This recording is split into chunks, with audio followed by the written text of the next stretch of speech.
Hello दोस्तों, आज का हमारा स्नैक्स टेस्टी के साथ में हेल्दी भी है क्योंकि हम बना रहे हैं इसे दाल से।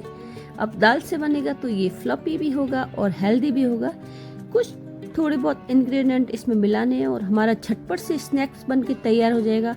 अब बारिशें हो रही है और बच्चों को कुछ चटपटा खाने को चाहिए तो ये रेसिपी सबके लिए परफेक्ट है। कुछ चॉपिंग करनी होगी। अब चॉपिंग मिर्ची और धनिया की करने वाले हैं और मिर्ची को इतना बारीक काटिएगा कि बच्चे निकाल ही नहीं पाएंगे। उसका टेस्ट आएगा क्योंकि हम लाल मिर्च का उपयोग बहुत कम करने वाले हैं। तो हरी मिर्च आप इसमें जम के डालिएगा जितना भी हो, पर थोड़ी सी मीठी वाली डालेंगे तो बच्चे खा लेंगे। तो हरी मिर्च और धनिया को हमने चॉप कर दिया है। अब धनिया को ज़्यादा बारीक चॉप नहीं करना है, ये ध्यान रखिएगा। थोड़ा सा क्रंच आता है तो बहुत अच्छा लगता है। तो दाल को तो हमने भिगो ही दिया था, आप देख सकते हो दाल हमारी अच्छे से भीगी भी है। लगभग 3 से 4 घंटे दाल को भिगो देंगे। ये है उड़द की दाल। अब उड़द की ये धुली हुई दाल है, इसको भिगोना है। आप चाहे तो साबुत उड़द से भी बना सकते हैं। दाल हमारी भीग चुकी है तो उसका एक्स्ट्रा पानी निकालकर हम इसमें डाल देंगे। अब दाल को पीसने के लिए थोड़ा सा पानी यहाँ लगेगा क्योंकि ये उड़द की दाल है और उड़द की दाल के पकौड़े खाने में हेल्दी भी होते हैं और फ्लफी भी होते हैं क्योंकि इसमें थोड़ा सा टेक्सचर दही बड़े जैसा आता है। तो आप इस तरह से पीस सकते हैं इसमें पानी डालकर। हम इसे एकदम महीन सा पीसेंगे और आप देख सकते हो मैंने इसमें थोड़ा सा पानी डाल के पीस लिया है। अब आप इस तरह से उड़द दाल के स्नैक्स बनाते हो तो मुझे ज़रूर बताइएगा। और ये रेसिपी बहुत ज़्यादा टेस्टी होती है। उड़द की दाल बिल्कुल भी तेल नहीं लेती है, सबसे अच्छी बात है, क्योंकि हम मिला रहे हैं इसमें कुछ इंग्रेडिएंट ऐसे ही। इसके साथ में मैं एक चटनी बना रही हूँ। तो मैंने इमली को भिगो दिया था। अब भिगोने की प्रक्रिया मैंने आज नहीं बताई है क्योंकि आपको भिगोना आता है। दाल भिगोनी बताई मैंने, नहीं मैंने इमली को भिगोना बताया। अमूमन 3 से 4 घंटे में गर्म पानी में भिगोगे तो अच्छे से प्रिपेयर हो ही जाती है।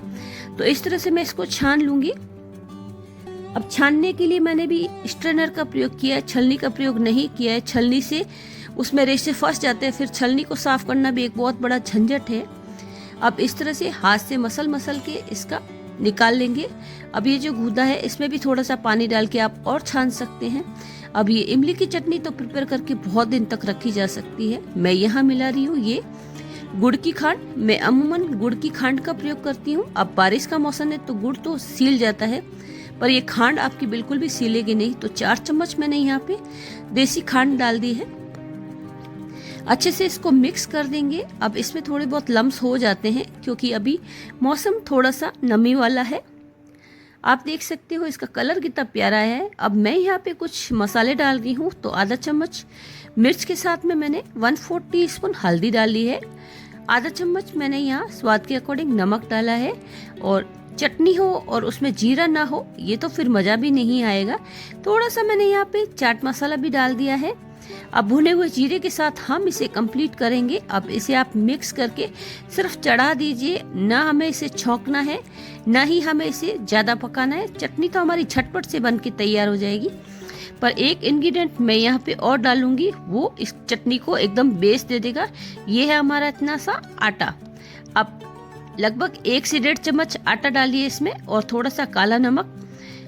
अगर आपने आटा डाल के इस तरह से बना दिया तो आपकी चटनी पतली बिल्कुल भी नहीं होगी। ज़्यादा आटा डाला तो आपकी वो चटनी गाढ़ी सी हो जाएगी। यहाँ पे ये बैलेंस कर देगी। आटा डालने के बाद में आपको इसको अच्छे से मिक्स करना है। अब ये रेसिपी आप कहाँ से देख रहे हैं और इस तरह के स्नैक्स आप बनाते रहते होंगे, मुझे ज़रूर बताइएगा। बारिशों का मौसम है और स्नैक्स बनते रहते हैं। अब मैं अपनी चटनी को गैस पर चढ़ा चुकी हूँ। यहाँ पे हमें इसको हिलाते रहना बहुत ज़्यादा ज़रूरी है। अगर हमने नहीं मिलाया इसको तो फिर आपकी चटनी नीचे लग सकती है क्योंकि हमने इसमें डाला है आटा। अब चटनी का कलर ही आप देख सकते हो कितना प्यारा है। हमने कोई इसमें आर्टिफिशियल कलर नहीं डाला है, हमारी चटनी वैसे ही प्रिपेयर हो चुकी है। तो दाल तो हम पहले ही पीस चुके थे और मिर्ची भी काट चुके थे, तो मिर्ची डाल देते हैं। अब आप मिर्ची अपने बच्चों के अकॉर्डिंग डालिएगा, जितना वो खाते हैं। उसके साथ में हमने धनिया भी मिला दिया है। कुछ रेसिपी जैसी होती है जो नॉर्मल सी लगती है पर खाने में बहुत ज़्यादा टेस्टी लगती है। मैंने यहाँ पे थोड़ा सा नमक और हल्दी भी मिला दिया है। आधा चम्मच यहाँ मैं लाल मिर्च का प्रयोग कर रही हूँ। यहाँ पे थोड़ी सी मैंने जीरा भी डाल दिया है। अब जीरा जिस भी रेसिपी में आप डालते हो तो आपके वो गैस्ट्रिक प्रॉब्लम नहीं होती। और इस रेसिपी में आप हींग जरूर डालिएगा। उसके साथ में मैंने यहाँ पे 2 चम्मच सूजी डाल दी है। जी हाँ, ये वही इंग्रेडिएंट है जिससे आपके जो बड़े हैं या स्नैक्स है वो तेल नहीं लेंगे। अगर आप सीधा बनाते हो तो आपके दही बड़ों की तरह ये तेल बहुत ले लेता है। तो ये सीक्रेट इंग्रेडिएंट हमारा सूजी है यहाँ पे। अब इसको हम अच्छे से मिला लेंगे। अगर आप यहाँ पे सूजी नहीं डालेंगे तो आपके जो बड़े हैं वो थोड़े से ऑयली से होंगे। अब इस तरह से ये मिश्रण आप तैयार कर लीजिएगा। अगर आपको ये थोड़ा सा गाढ़ा लग रहा है तो 2 चम्मच पानी डाल दीजिए और इसको इस तरह से सेट कर लीजिएगा। अब आपकी बारिशों के मौसम में ये रेसिपी बहुत परफेक्ट होगी। अब आप चाहें तो इसे फ्राई कीजिए या फिर आप अप्पम मेकर में बनाइए, आपके ऊपर है। थोड़ा सा पानी मैं इसमें और डाल देती हूँ ताकि ये बैलेंस हो जाएगा। ज़्यादा अगर गाढ़ा हुआ तो आपकी जो स्नैक्स बनेगा वो थोड़ा सा टाइट होगा और खाने में भी वो आपको अच्छा नहीं लगेगा। थोड़ा सा इसको हमें यहाँ पे सेट करना है। इस तरह की कंसिस्टेंसी रखनी बहुत ज़्यादा ज़रूरी है। एक इंग्रेडिएंट जो इसके टेस्ट को बहुत ज़्यादा बढ़ा देगा वो है साबुत धनिया। अब इसको हाथ से इस तरह से क्रश करके डालिएगा।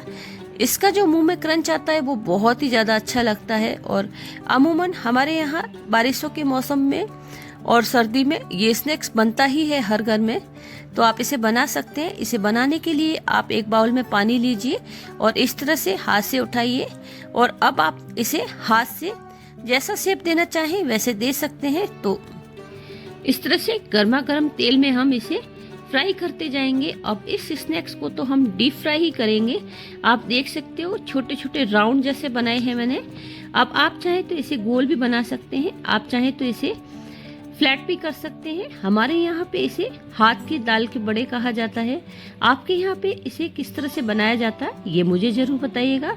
अब तक आपको मेरी रेसिपी अच्छी लग रही है तो आप मुझे सब्सक्राइब कीजिएगा। बीच बीच में आप हाथ को पानी लगाकर इस तरह से डालेंगे तो आपके हाथ भी साफ रहेंगे। नहीं तो अमूमन ये शिकायत रहती है कि हमारे हाथ कुछ भी स्नैक्स बनाओ गंदे हो जाते हैं, पर इस स्नैक्स में आपके हाथ बिल्कुल भी गंदे नहीं होने वाले हैं। तो आप देख सकते हो हमारे ये परफेक्ट सा स्नैक्स बन के तैयार हुआ है। और खाने में ये इतना ज़्यादा टेस्टी था कि हमने तो अपने भाई साहब को भी बहुत सारा खिलाया और उनको ये रेसिपी बहुत अच्छी लगी।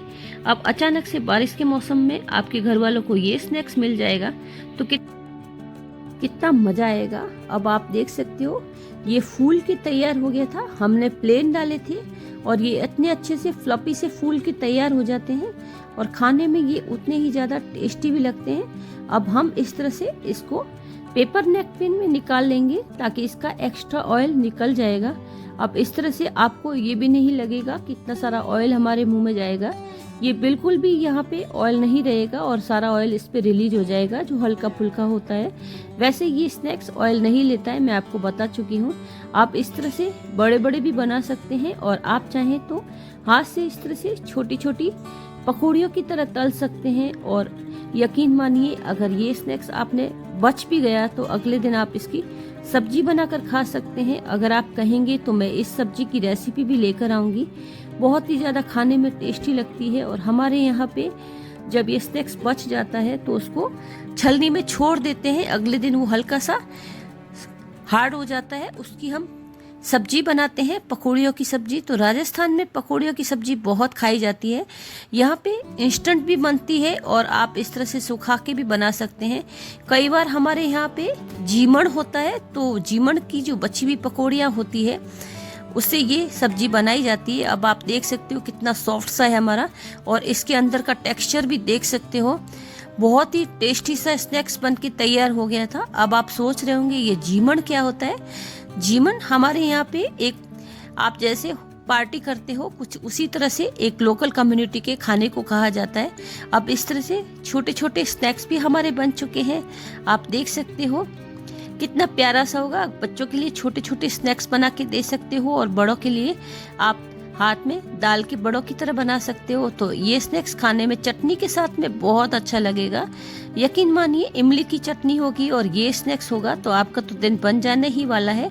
थैंक यू सो मच, आप यहाँ तक बने रहे हो। अगर आप मुझे सब्सक्राइब करके देख रहे हो तो मुझे बहुत अच्छा लग रहा है, धन्यवाद आपका दिल से। अगर नहीं सब्सक्राइब किया है तो प्लीज़ मेरे चैनल को सब्सक्राइब कीजिएगा। आपको रेसिपीज़ कैसी लगती है ये ज़रूर बताइएगा। अभी हाइप का ऑप्शन है, हाइप कीजिएगा, अपने गांव जिले शहर का नाम लिखिएगा। हाइप किए बिना मत जाइएगा, प्लीज़ आप सब्सक्राइब भी कर दीजिएगा। थैंक यू सो मच, आप यहाँ तक बने रहे। Thanks for watching. फिर मिलती हूँ आपसे नई रेसिपी के साथ में।